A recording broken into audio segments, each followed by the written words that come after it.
Apocalipse, capítulo 1. Apocalipse, capítulo 1.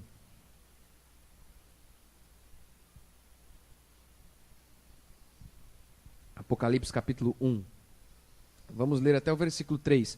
Eu vou estar pregando hoje quase que o capítulo 1 inteiro, quase versículo por versículo.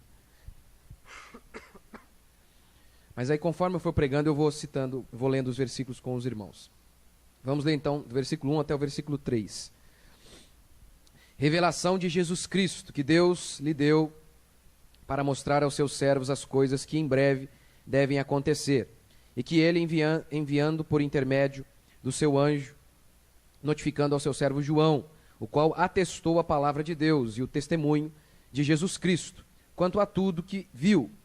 Bem-aventurados aqueles que leem e aqueles que ouvem as palavras da profecia e guardam as coisas nela escritas, pois o tempo está próximo. Até aí. Para nós entendermos aqui o que essa mensagem significa para nós hoje, para entender o que Deus está falando conosco hoje, é fundamental entender como os destinatários originais entenderam essa mensagem. Ou seja, é fundamental entender como que aquelas 7 igrejas a quem esse livro foi direcionado, qual era o contexto histórico que aquelas igrejas estavam inseridas. Isso é fundamental. William, está muito alto lá fora, está dando um eco aqui na minha cabeça. Não? Então, é fundamental entender o contexto histórico que aquelas 7 igrejas estavam inseridas, para que a gente entenda o significado dessas palavras também para nós. E aí, eu vou fazer uma citação aqui de William Hendrickson, que ele diz assim: Apocalipse é uma resposta às necessidades gritantes dos crentes perseguidos, feridos e afligidos.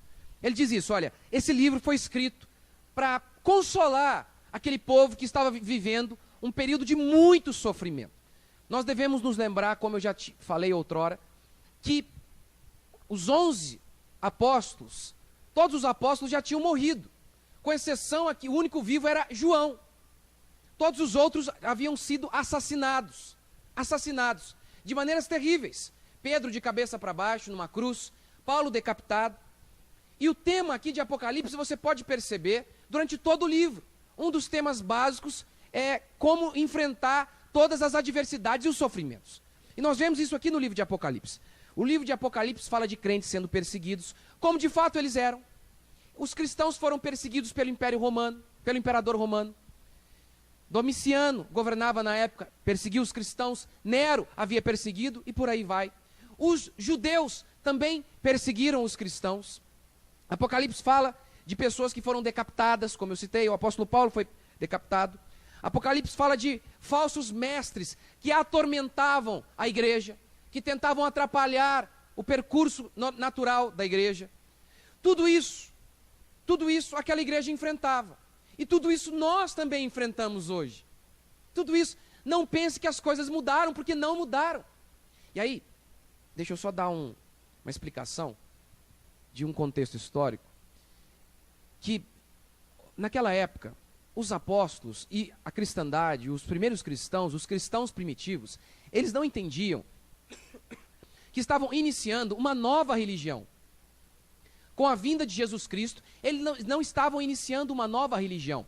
Você deve se lembrar que eles eram judeus. Jesus disse isso, ele era judeu e veio para os judeus. De maneira muito clara, ele disse isso: eu vim para os judeus em primeiro lugar.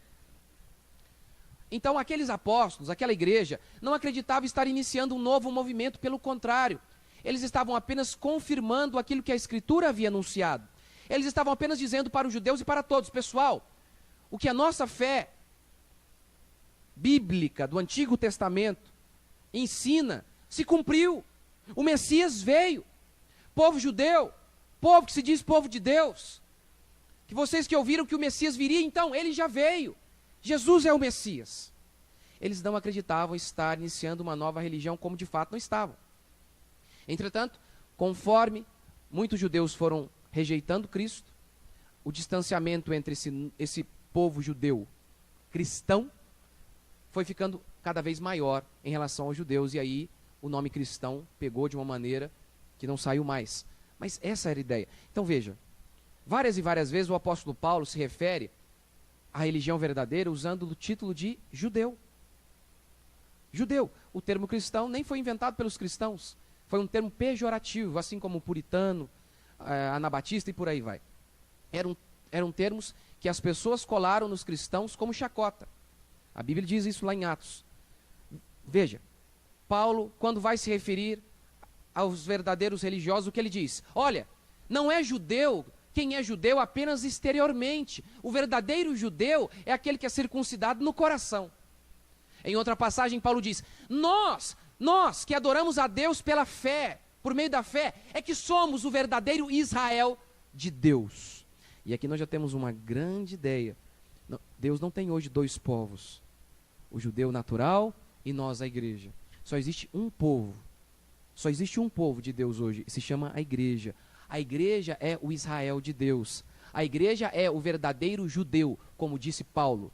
Quando Paulo vai dividir o mundo, quais são os povos que Paulo refere? A quem Paulo se refere? Em Romanos 2,9 ele divide o mundo em dois povos, judeu e grego. Tribulação e angústia virão sobre toda alma que comete pecado, ao judeu primeiro e depois ao grego.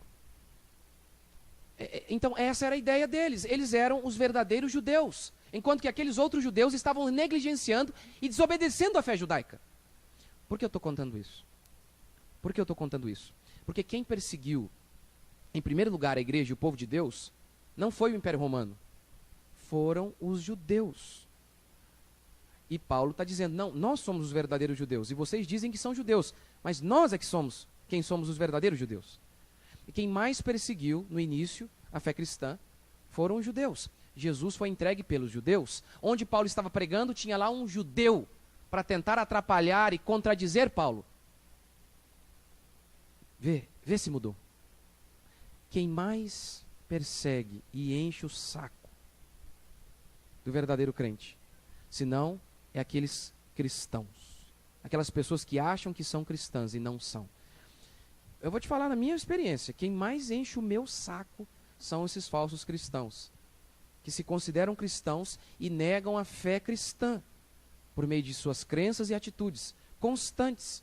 E sempre foi assim, não há nada de novo, sempre foi assim, sempre foi assim. Os cristãos foram perseguidos, por isso eu contei aqui para vocês o contexto histórico de Apocalipse, daquelas igrejas de Apocalipse. O mesmo acontece conosco. Eles foram perseguidos e nós também somos.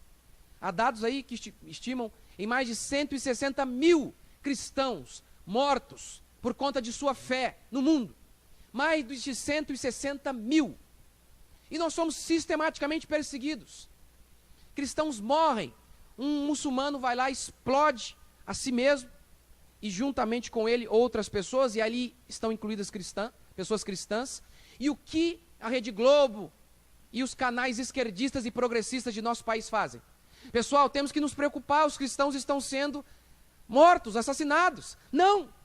Na sexta-feira, um homem-bomba muçulmano explode uma igreja cristã.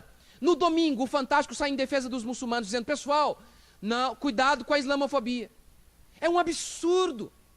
Nas escolas, na mídia, em todos os lugares, a fé cristã é odiada, continua sendo e sempre será, porque o mundo não mudou.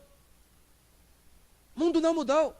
Os problemas, as adversidades contra a igreja, a verdadeira igreja, continuam assustadoras.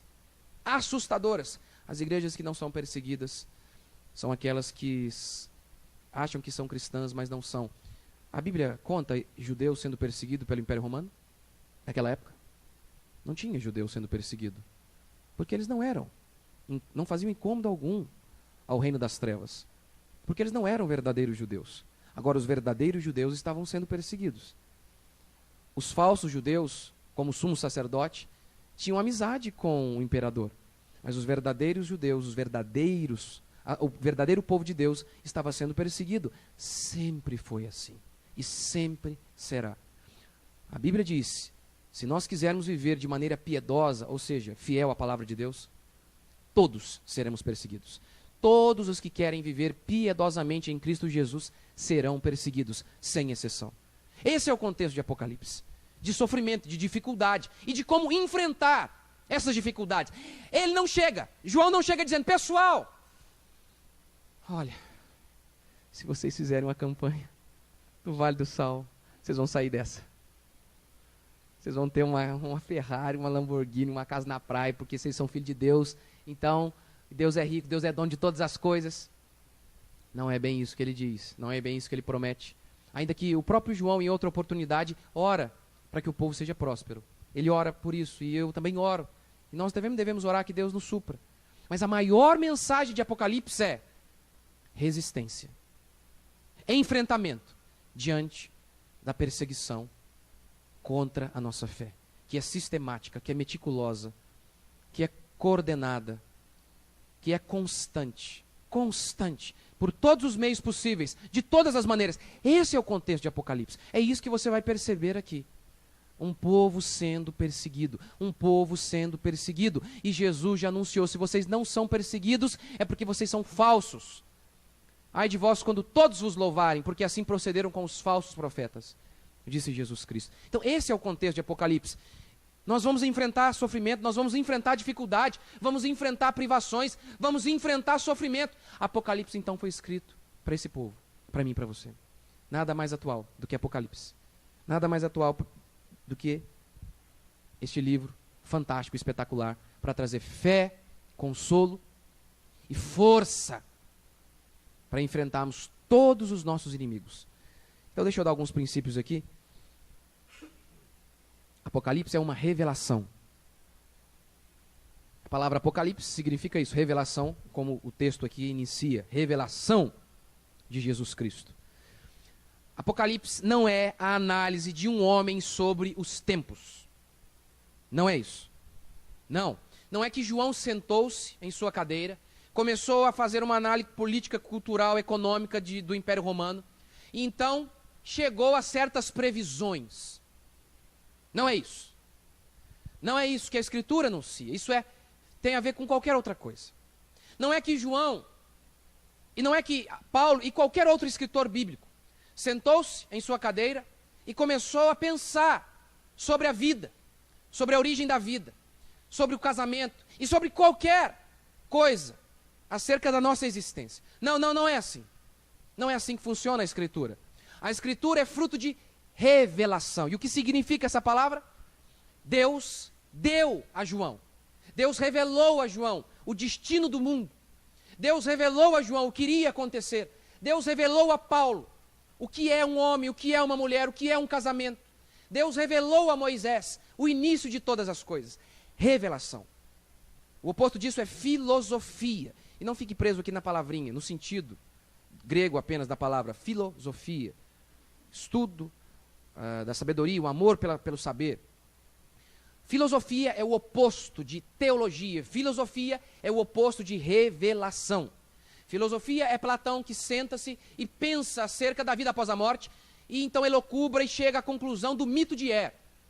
Filosofia é Aristóteles ou qualquer outro filósofo que pensa acerca da vida, apenas com a sua mente, e chega a certas conclusões. Bíblia não é isso. Paulo diz: o que eu sei, eu não aprendi de homem algum. Foi-me dado, foi revelado a mim. Foi revelado, Deus revelou a mim. Isso é fundamental. Porque, num certo sentido, todos nós nascemos filósofos. E isso é rebeldia. Num certo sentido, todos nós temos uma filosofia de vida. Mesmo que nunca tenhamos lido nada sobre filosofia, nós um dia pensamos: olha, eu quero a minha vida, eu quero ganhar dinheiro, eu quero passar na faculdade, eu quero fazer isso, aquilo outro, e por aí vai. Talvez influenciados pelo ambiente, por alguém.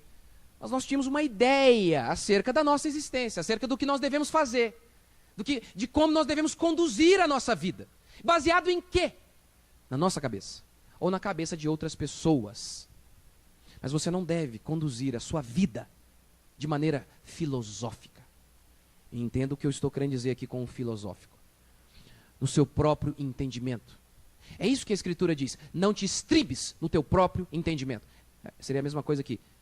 Não confie na filosofia. Porque a filosofia é basicamente isso. É o homem sem Deus tentando encontrar respostas para os seus problemas. E nesse sentido, todo ser humano é filósofo. Nesse sentido, o homem tenta resolver, tenta dar definições para o que é uma mulher. O feminismo tentou fazer isso. E o resultado é esse caos que nós estamos vivendo. Homens tentaram dar uma definição de como organizar a sociedade. Karl Marx fez isso. 100 milhões de pessoas mortas. Pobreza e miséria. A parte da palavra de Deus, a parte da revelação bíblica, toda a definição dada acerca da vida humana, da existência, é rebeldia contra o Criador. E nós muitas e muitas vezes fazemos isso. Conduzimos a nossa vida do jeito que nós achamos, do jeito que nós entendemos. Martin Lloyd Jones disse, eu só sei o que está na Bíblia, o que não está na Bíblia eu não sei. E é assim que nós devemos conduzir a nossa existência. Por quê? Porque a Escritura tem dado provas de que ela é infalível, inerrante, sem erros. Porque tudo que ela disse se cumpriu e está se cumprindo. Então, tudo que ela disse sobre Jesus se cumpriu. Minha irmã, tudo que ela disse sobre você, sobre o seu papel como mulher, pode ter certeza, é verdade. E se você segue o que ela diz, o que a palavra de Deus diz, você vai se dar bem.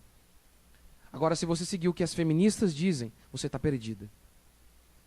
É o que a Escritura diz sobre como você cria os seus filhos. É dessa maneira que você deve criar os seus filhos, com base na revelação da palavra de Deus. E não com base na mente humana desses homens ignorantes que se consideram intelectuais. Como a Bíblia mesmo diz, que Deus tornou louca a sabedoria do mundo. Deus tornou louca. Os sábios, cadê onde estão os sábios, os inquiridores, os juízes deste mundo? Pergunta a Escritura. Onde eles estão? Você não pode conduzir a sua vida, todas as áreas da sua vida, de outra maneira que não seja por meio da revelação. E a revelação é confiável. Sabe por quê? Porque ela tem se mostrado fiel. 300 profecias se cumpriram em Jesus Cristo. 300. Só em Jesus, fora todas as outras. Jesus nunca errou, a Bíblia nunca errou acerca de nada. Por que erraria? Sobre a maneira de você criar os seus filhos. Por que erraria? Sobre a maneira de você se definir, se descobrir como ser humano. Entender a sua função como mulher, como homem. Deixa eu abrir um parênteses. Eu vou começar uma série, não sei que dia ainda, que tem bastante coisa para pregar domingo, sobre feminismo. E vou tentar mostrar o quanto que o feminismo explica, muito, a razão de homens frouxos, mulheres inseguras e frustradas e crianças perdidas. Feche parênteses. Venham. A revelação. Apocalipse é revelação. Isaías, em Isaías capítulo 8, versículo 9 diz, a favor dos vivos se consultarão os mortos. Eu sei que o sentido imediato dessa passagem é uma menção à necromancia, a consulta aos mortos. Eu sei. Mas a gente talvez possa usar isso aqui pensando da seguinte maneira. Os ímpios, a Bíblia diz, estão mortos. Mortos. E nós estamos vivos em Cristo Jesus. Os ímpios podem nos guiar. Eles podem nos aconselhar. Eles podem. A favor dos vivos.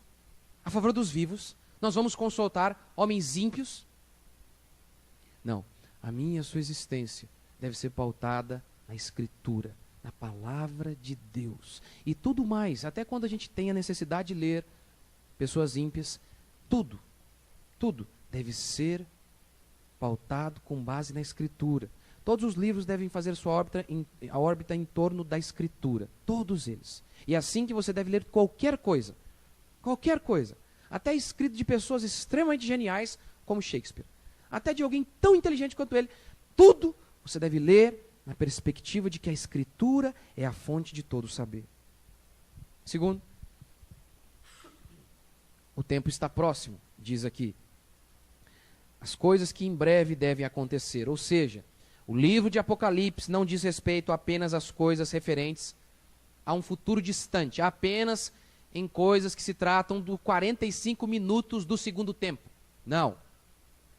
O livro de Apocalipse trata desde a primeira vinda de Jesus Cristo até a segunda vinda de Jesus Cristo. Ou seja, agora. Fala também dos 45 minutos finais do segundo tempo. Com certeza. Com certeza. Mas fala também de agora. E é o que eu vou tentar mostrar para você. Tanto que se o livro falasse apenas de coisas tão longe, tão distantes daquele povo que estava lendo aquela carta, qual era o propósito? Qual consolo traria aquele povo? Não, aquilo ali tinha... Aquela carta, o livro aqui de Apocalipse, foi uma mensagem de Deus para aquele povo, para aquele momento. E o mesmo acontece conosco hoje. As coisas de Apocalipse já aconteceram, estão acontecendo e vão acontecer. As coisas do livro de Apocalipse, as profecias de Apocalipse aconteceram nesses 2000 anos, estão acontecendo e vão acontecer, e eu vou tentar demonstrar isso ao longo das nossas pregações aqui.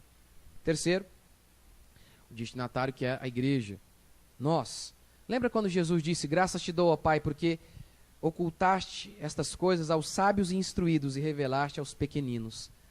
Enquanto que os sábios gregos estavam lá tateando no escuro, tentando encontrar resposta para a vida e produzindo coisas como Platão, que falou do mito de Hera em relação à vida após a morte, que é uma coisa de uma criatividade fantástica, mas bem louca mesmo. Aí ele diz: é isso que são os homens ímpios, estão apenas como cegos tentando encontrar a porta, mas não conseguem. Mas graças te dou, Pai, porque o Senhor ocultou isso desses homens e revelou isso a esses pequeninos. É isso que a Escritura diz. Uma mãe verdadeiramente cristã, sabe mais das coisas da vida do que esses intelectuais metidos e arrogantes. Porque ela vem e fala para o menino assim: ai, menino, olha o que você está fazendo. Porque o Criador de todas as coisas, o poderoso, ele está olhando sobre você, viu? Os olhos dele estão sobre você. Talvez ela não saiba nem falar português direito. Mas ela sabe que o mundo foi criado. Que o mundo não veio de uma ameba, de uma explosão cósmica, de processos aleatórios naturais, ao longo de milhões e milhões de anos. E essa base moral dessa mãe, dessa dona de casa, essa base, de que Deus fez todas as coisas, dá sustento para a existência dela. Dá sustento. Como, por exemplo, em relação ao casamento e em relação a tantas coisas. Porque não foi isso que Jesus disse em Mateus 19? O que sustenta o casamento? Ele diz, os judeus, alguém perguntou: Senhor, podemos divorciar? E Jesus responde como? Com base na criação. Não tendes lido que o Criador, desde o princípio, os fez homem e mulher e ordenou que aquilo que Deus ajuntou não separe o homem? A criação dá base. Dá uma base moral, saber que eu sei de onde eu vim. Não é isso que os intelectuais ficam se perguntando? De onde vim? Quem sou? Para onde vou? Qualquer dona de casa verdadeiramente cristã sabe responder isso. Ela pode talvez nunca nem ter parado para analisar isso, mas ela sabe de onde ela veio. Ela sabe quem ela é. E ela sabe para onde que ela vai. Talvez ela nunca nem parou para pensar. É mesmo, hein? Sabe por que ela nunca parou para pensar? É porque é tão claro para ela isso. É tão claro. É tão claro. Essas revelações bombásticas que sustentam você, que mantêm você de pé. Eu não tenho que ficar perguntando quem eu sou sei quem eu sou. Eu sou filho de Deus, lavado pelo sangue do Cordeiro. Eu vim de Deus e eu vou para Deus. Deus está preparando um reino de glória e é para lá que eu vou. Eu não tenho dúvida. Eu sei para onde eu vou. Eu não preciso ficar angustiado e deprimido, porque eu sei da minha origem. Eu sei a definição de quem eu sou como ser humano. E sei para onde eu vou. Graças te dou, porque ocultaste aos sábios e instruídos e revelaste aos pequeninos. O quarto eu não vou falar porque eu já falei. Quinto, descrição de Jesus. O livro aqui de Apocalipse, no capítulo 1, o apóstolo João descreve Jesus Cristo. Ele faz uma apresentação de Jesus Cristo. Ele vai dizendo: olha, Jesus Cristo, eu vi Jesus Cristo. Uma espada saía da boca dele, o pé dele era como bronze polido, a sua voz como o som de muitas águas, o seu rosto era como o sol ao meio-dia. E eu já expliquei o sentido disso, era para mostrar que Jesus veio em poder e em glória. De tal maneira que João, ao ver isso, ficou apavorado e caiu como morto.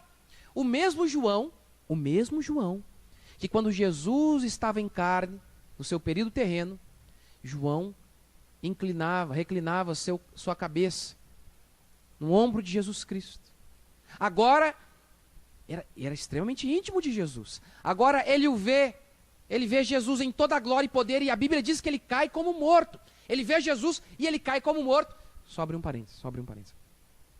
Eu acho muito engraçado que os cristãos pentecostais, primeiro que eles dizem assim, né? Qualquer vídeo que você vê deles, eles falam assim, olha, eu acabo fazendo esse vídeo aqui agora na internet porque Deus falou comigo. Caramba! É mesmo? Assim, direto? Ligou? Como que foi? Sério? Não, porque Deus fala com eles todo dia. Baixa assim nele, é um negócio meio, sei lá, como é que faz o negócio. Bem cabuloso. Nunca tive isso. Dá uma intimidade. E aí eles falam que eu vi Deus, e ele fala que Jesus apareceu para eles. E assim, parece que é direto, é constante. E parece coleguinha de escola. Porque eu vi o anjo do Senhor ali. Ai, eu estou aqui, irmãos. Já viu? Vários pastores fazem isso para animar o povo. Pessoal, estou vendo um anjo do Senhor aqui. Rapaz, na Bíblia, quando os homens viam o anjo do Senhor, ou quando viam o Senhor, eles ficavam assim, ó, apavorados. Isaías viu Deus e falou, ai de mim, porque sou um homem de lábios impuros e habito no meio de um povo de impuros lábios, e os meus olhos viram o rei. João, aquele que reclinava sua cabeça no ombro de Jesus, está apavorado aqui. Está apavorado. Fecha parênteses. A revelação de quem Jesus é, agora dessa maneira cheia de glória e de poder, é de propósito. Para mostrar que um dia Jesus veio em fraqueza, em humilhação na cruz. Mas agora, ele é cheio de poder. Para a gente sempre se lembrar. Não vai ser para sempre que Jesus estará ali de braços abertos na cruz, dizendo, Pai, perdoa, eles não sabem o que fazem. Não vai ser para sempre. Não vai ser para sempre que você terá a chance de se arrepender de seus pecados, acertar sua vida e viver para Deus de maneira correta. Não vai ser para sempre. Pastor, vai ser para quando? Quantas chances eu tenho? Não sei. Pode ter uma. Se você morrer amanhã, pode ter uma. Não sei quantas. A Bíblia não diz, mas ela diz que não são ilimitadas. Porque um dia você vê e encontra Jesus ali, de braços abertos, para você, dizendo, vem a mim todos os que estão cansados e oprimidos, e eu vou trazer alívio. Agora, essa apresentação aqui de Jesus, com espada saindo da boca, e em outra passagem lá para frente de Apocalipse, fala que Jesus usa essa espada para julgar, para matar os homens maus. É para mostrar a mim e a você, já o tema aqui de Apocalipse, que vai ser de juízo. Que é um Jesus não mais pendurado na cruz, é um Jesus sentado no trono para governar. Que eu e você não vamos ter chance para sempre. Que se nós não nos arrependermos diante de Jesus na cruz, nós vamos ser julgados diante de Jesus no trono, com uma espada saindo da boca, cheio de glória e de poder, e ali ele não será misericordioso, ele será implacável, como um dos nomes dele, Vingador. Esse é um dos nomes de Deus, Vingador. Lembra lá, né? Desenho? Não tinha? Que desenho que era mesmo? Caverna do Dragão, aí tinha um Vingador, não tinha? Era um chifre, né? Rapaz, o Vingador é uma donzela perto de Jesus. Você tem que ver Jesus irado. O capeta é uma moça. É uma moça. Mocinha, uma donzela perto de Jesus irado. É o que diz a Escritura, tanto é que a Bíblia diz que os demônios tremem diante da glória e da ira de Deus. A revelação de quem Jesus é, com certeza, em primeiro lugar, é um anúncio de juízo, para trazer temor. Mas, por outro lado, a revelação de Jesus Cristo para aquele povo, como eu tenho dito aqui, o tema de Apocalipse, um dos objetivos de Apocalipse era trazer consolo ao povo. A revelação de quem Jesus é, traz consolo àquele povo. E eu vou tentar mostrar para você como. Primeiro, Jesus é descrito como aquele que era e há de vir. Verso 4. Paz a vós outros da parte daquele que é, que era e que há de vir. O verso 8 diz a mesma coisa. Eu sou o Alfa e o Ômega, diz o Senhor Deus, aquele que é, que era e que há de vir. Por que isso traz consolo? Por quê? A nossa fé cristã está baseada em uma doutrina, em várias, mas uma das doutrinas centrais da nossa fé é a vinda de nosso Senhor Jesus Cristo. É a volta de nosso Senhor Jesus Cristo. Por que isso é importante? Ela nos dá base para enfrentarmos as dificuldades. Aquele povo estava enfrentando dificuldade. sofrimento. Havia a profecia de que Jesus iria voltar. Muitos cristãos achavam que Jesus estava demorando. Tanto que Pedro escreve uma carta dizendo isso. Pessoal, não julguem que a vinda de nosso Senhor Jesus Cristo atrasa, está demorando, porque para Deus um dia é como 1000 anos. Muitas pessoas, talvez estavam fraquejando na fé. Então, a primeira apresentação, descrição de Jesus Cristo é essa. Aquele que era, que é e que há de vir. Ele vai voltar. Ele vai voltar. E por que isso é importante? Em 1 Coríntios capítulo 15, o apóstolo Paulo explica que a crença na ressurreição, na volta de nosso Senhor Jesus Cristo, haja visto que a volta de Jesus Cristo está junto, é por meio da volta de Jesus Cristo que nós iremos ressuscitar. A Bíblia diz, Paulo descreve em 1 Coríntios 15, um povo ali em Corinto que estava duvidando da ressurreição, que não acreditava na ressurreição.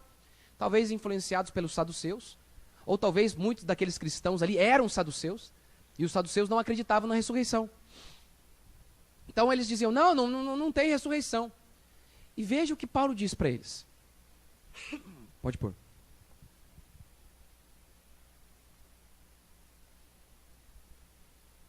Se como homem lutei em Éfeso com feras, que me aproveita isso?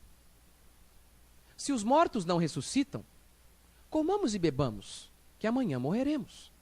Se morto não ressuscita, porque Jesus também não vai voltar, é óbvio.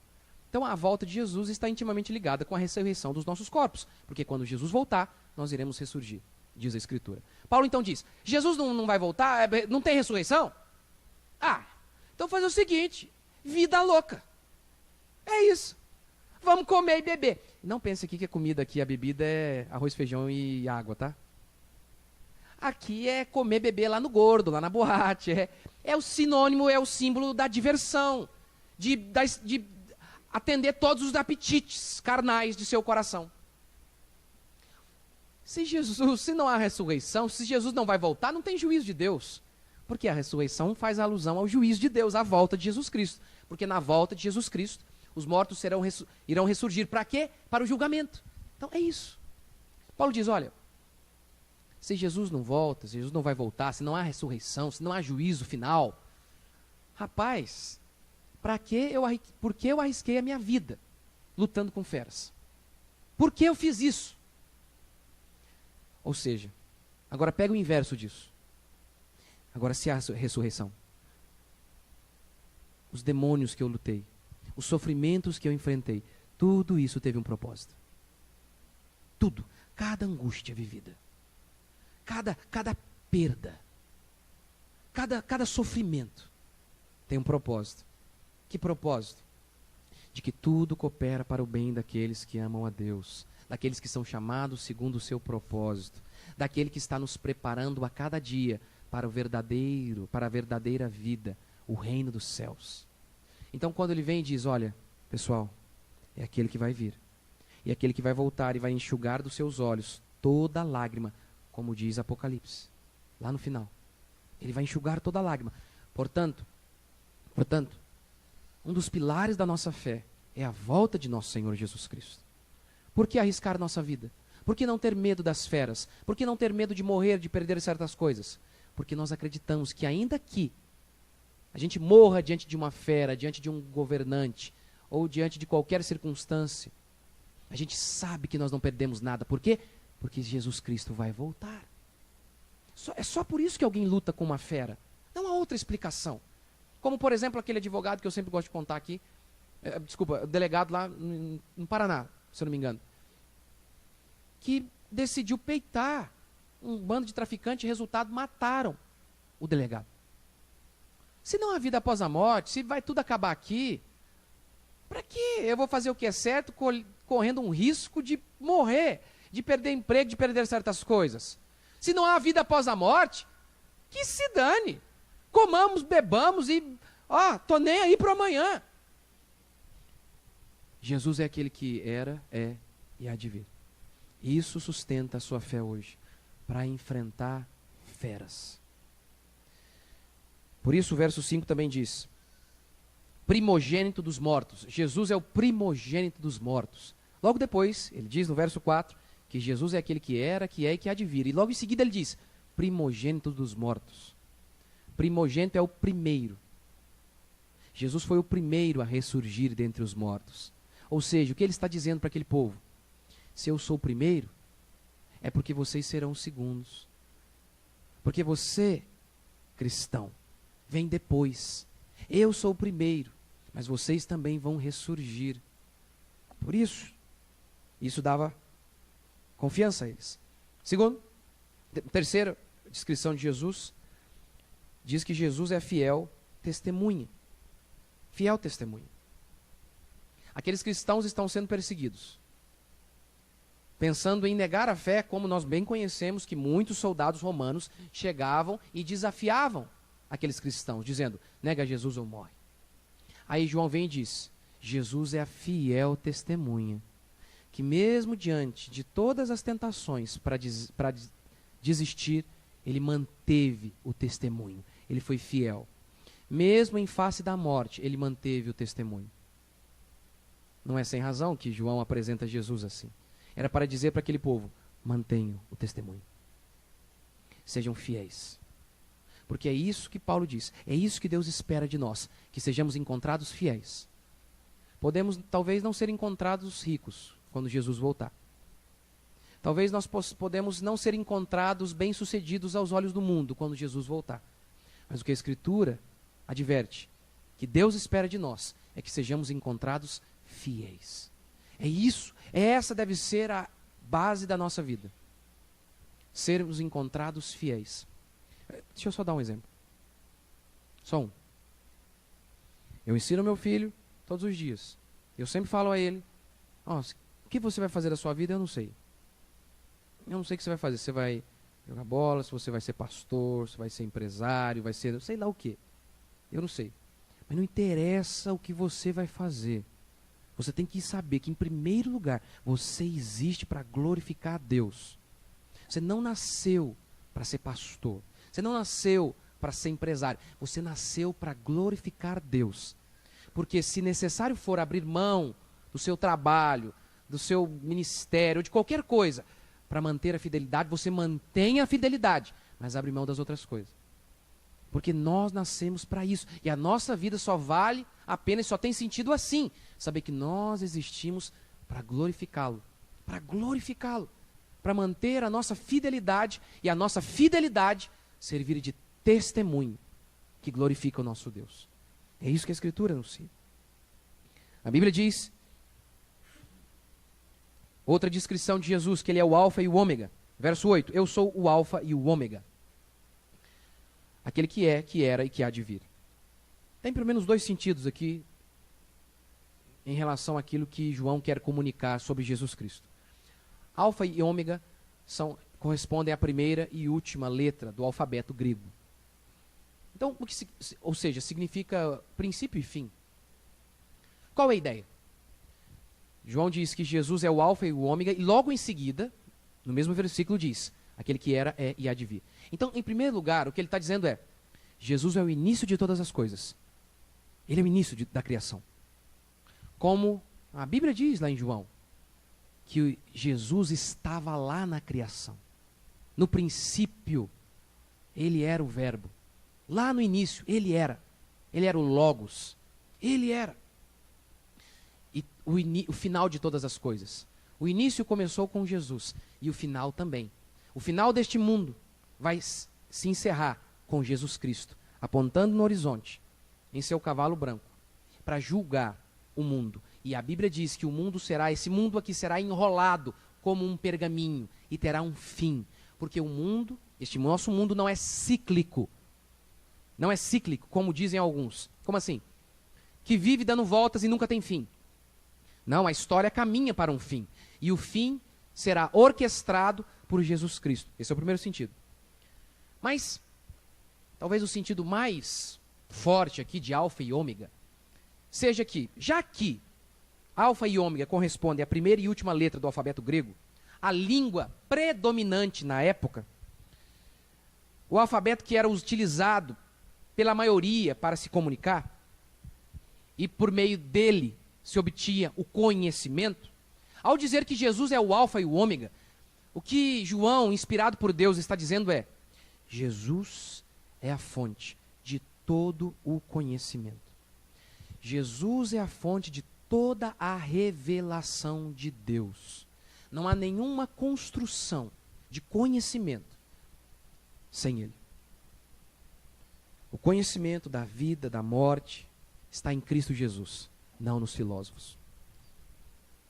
Para terminar, as últimas duas características, diz que no versículo 16, que Jesus tem na sua mão as 7 estrelas.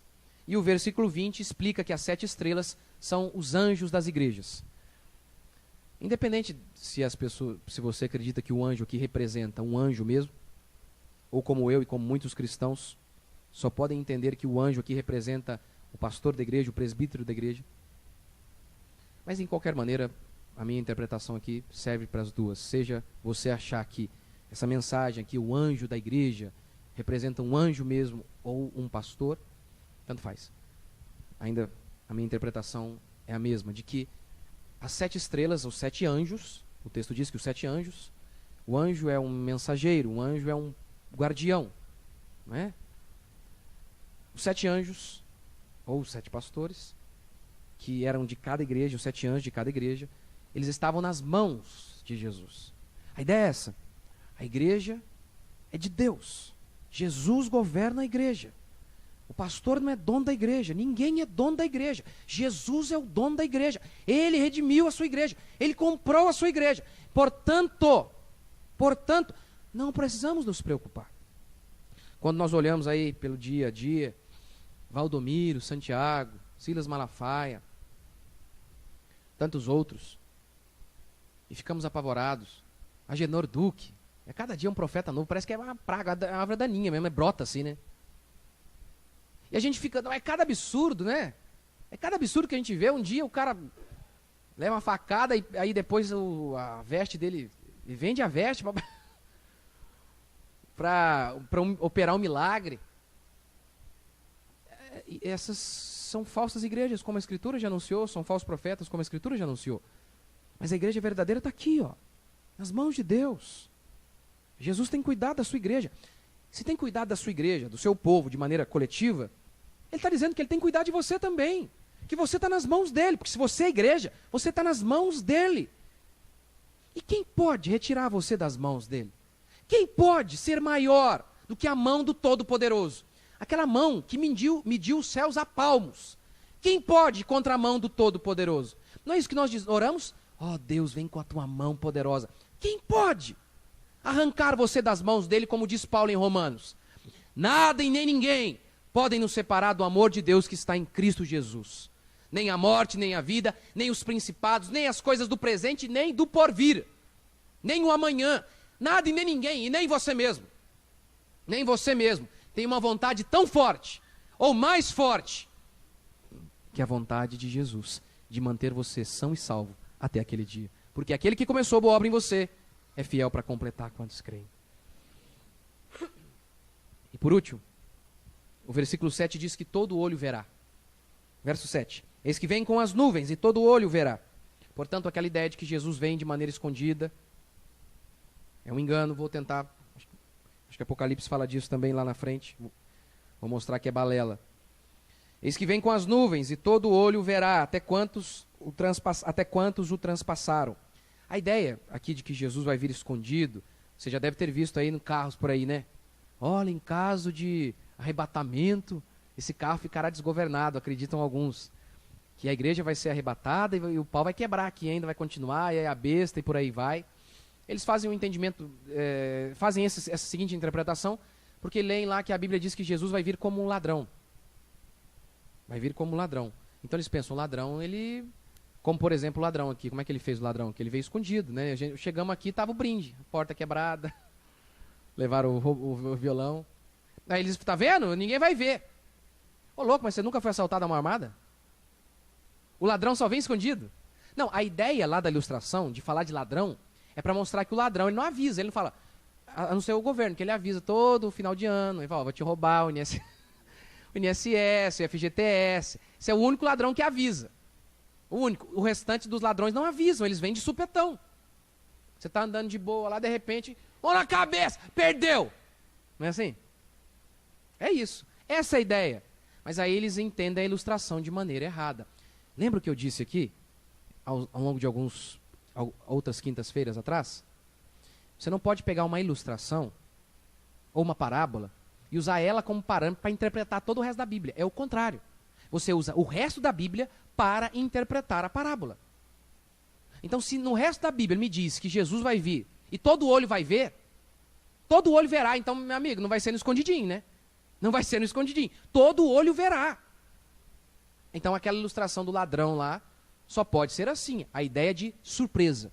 Como foi lá, por exemplo, quando Jesus fala sobre Noé, dos tempos de Noé. Olha, a minha vinda vai ser como no dia de Noé. Estava todo mundo casando, bebendo, dando de boa, quando de repente Noé entrou na arca, o dilúvio veio e destruiu tudo. Essa era a ideia, de surpresa. É só isso. O que a Bíblia diz é que Jesus vai vir e todo olho verá. E ele continua. Até quantos o traspassaram, e todas as tribos da terra se lamentarão sobre ele. Não é um lamento de arrependimento, é um lamento de tormento. É aquele lamento de Apocalipse, põe lá. De Apocalipse, que diz assim: caí sobre nós e escondei-nos da ira do Cordeiro. Caí sobre nós e escondei-nos da ira do Cordeiro. Isso aqui são os homens ímpios declarando. Quando eles avistarem a ira de Deus, Jesus Cristo voltando em glória para julgar os pecados dos homens, eles irão preferir que montes os esmaguem do que ter que lidar com a ira de Deus. É isso que o texto significa ao dizer que as tribos vão lamentar. Por quê? Porque não haverá mais chance, não vai ter purgatório, não vai ter, como alguns dizem, o reino milenar, que vai ter uma chance lá. Não vai ter nada, não. Acabou. Jesus vai instituir o seu trono branco, vai julgar todos, e aqueles que estão em Cristo Jesus serão salvos, e quem não está em Cristo Jesus, perdeu.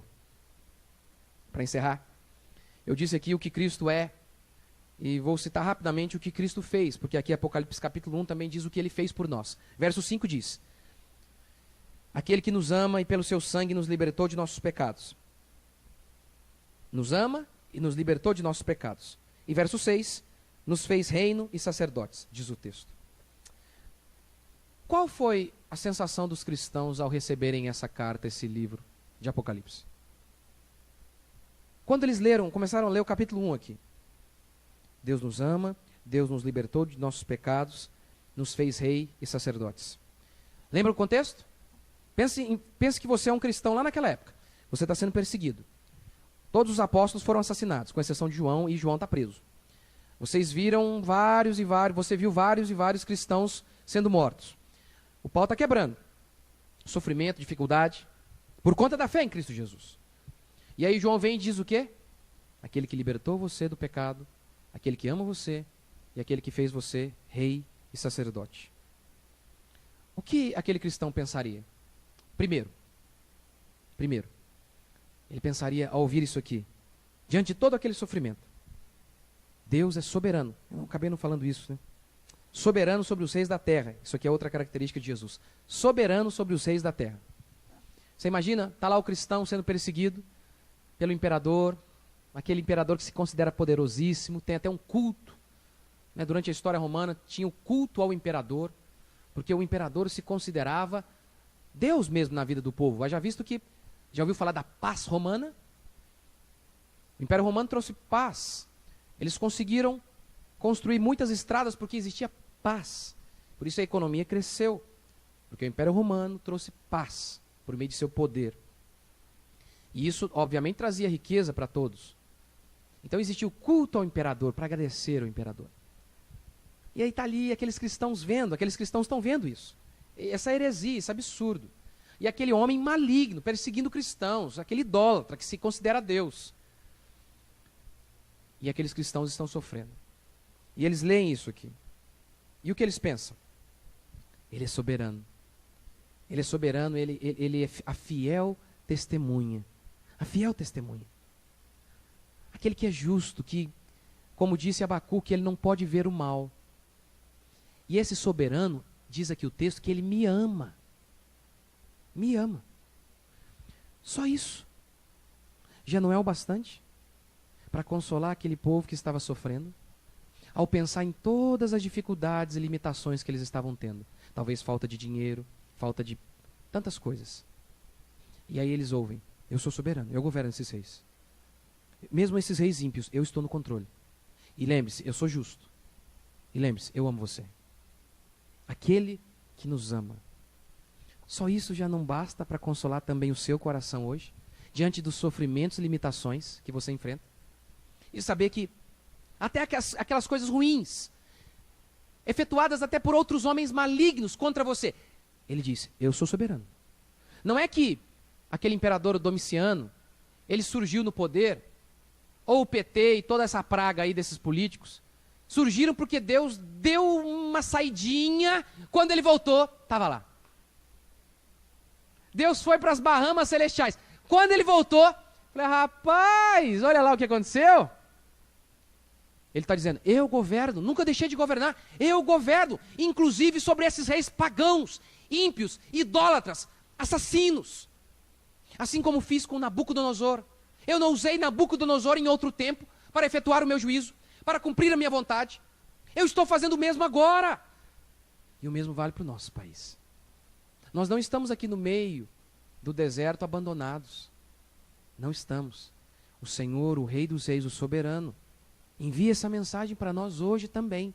Eu continuo governando absolutamente. E continuo amando vocês, minha igreja, meu povo. Continuo amando você, meu filho e minha filha.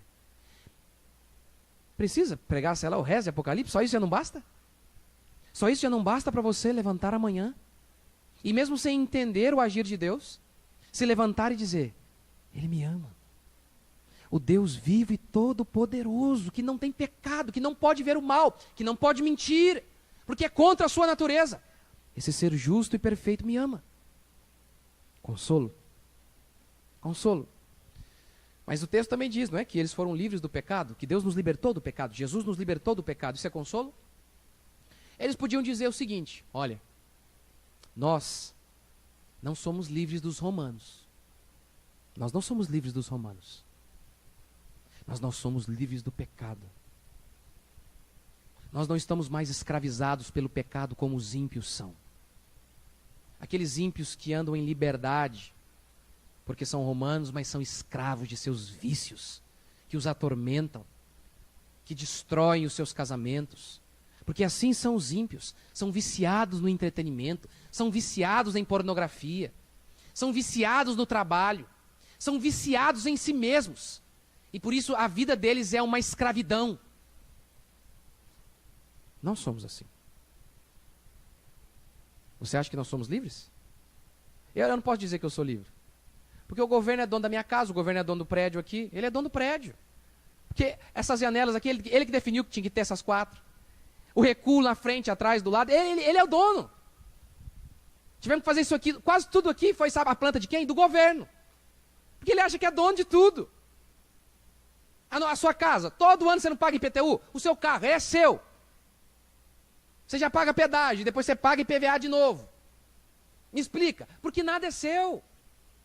Eles querem dizer até que são donos de nossos filhos. Mas nós podemos ser escravos em nosso próprio país. Mas do pecado nós não somos. Nós podemos andar em liberdade. Não somos escravos da mágoa. Não somos escravos do ódio. Não somos. Podemos andar de cabeça erguida. Esses dias eu estava no mercado. O açougueiro.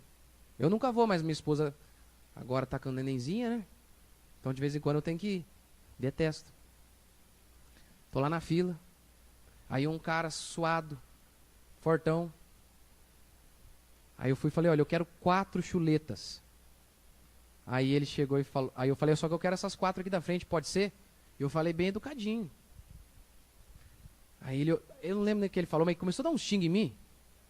Não dá pra pegar, nem entendi o que ele falou. Não tem 4 aí não. Aí eu fiquei irado. Falei, tem 4 sim. Aí eu já olhei, estilo meu irmão tem um olho meio assassino, tem hora. Tem 4 sim. Dei uma peitada nele, xinguei ele. Aí ele foi baixando a bola um pouco. Aí no final ele falou, você venceu. Venci mesmo. Aí eu saí dali, não, eu perdi. Que vergonha. Fui para casa mal. Perdi até a vontade de comer. Falei, que feiura, como é que eu faço um trem desse? Você imagina se um dia eu estou pregando e esse cara aparece lá? Falei, aí eu fiquei mal. Falei, meu Deus. Aí eu falei, vou ter que voltar lá. Aí eu estou na fila de novo. Tinha 4 pessoas cortando carne. Eu fui passar com quem? Com o cara. Aí eu chamei ele, falei, moço, me perdoa daquele dia. Desculpa, podia ter feito aquilo, você me perdoa. E ele me tratou mal. Sabe o que ele falou? Tá perdoado, tudo bem. Não pediu perdão, não. Safado, sem vergonha, viu? Não é que a gente não erra. Não é que o crente não erra. Mas o crente fica envergonhado. Agora, o escravo do pecado, ele nem consegue ter a noção da feiura que fez. Nem consegue. Porque é escravo do pecado. É escravo do pecado. É escravo dos seus próprios pecados. Por último, ele diz que Jesus nos fez reis e sacerdotes. Isso aqui é fundamental para aquele povo. Aquele povo, e eu já estou encerrando, é a última coisa. Eles eram chamados de a seita dos nazarenos, que era um termo extremamente pejorativo. Seita sempre foi um termo ruim. Nazareno também. Uma cidade insignificante de um país insignificante. A seita do Nazareno. Assim eles eram chamados. Um amontoado de pescadores. Mas aí, João vem e diz, Deus fez vocês reis e sacerdotes. É isso que vocês são. E como disse Paulo em 1 Coríntios 6:2, ainda não se manifestou o que haveremos de ser. Ou seja, toda a glória a ser revelada em nós, diz Paulo. A natureza aguarda por isso. E diz a Bíblia que nós vamos reinar com Jesus Cristo de tal maneira, diz Paulo, que nós vamos julgar o mundo, e inclusive os anjos. Você imagina isso? Consegue pensar? Eu penso na hora. Eu penso eu sentado lá com o cajado na cabeça do capeta. Safado! Sem vergonha. É isso que a Escritura diz, que nós vamos governar o mundo com Jesus Cristo. Vamos julgar o mundo. É isso que é ser rei, não é? Rei é aquele que governa. Ele diz, essa é a nossa posição em Cristo Jesus. Então aquele povo olha e fala, aos olhos desse mundo nós somos insignificantes. É isso que nós somos.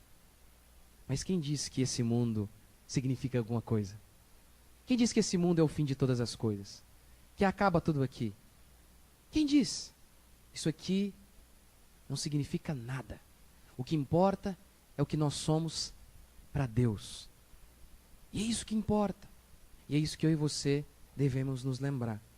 Ele, o Rei da Glória, descrito aqui em poder e majestade, nos fez reis e sacerdotes. E acima de tudo, nos amou. Vamos ficar.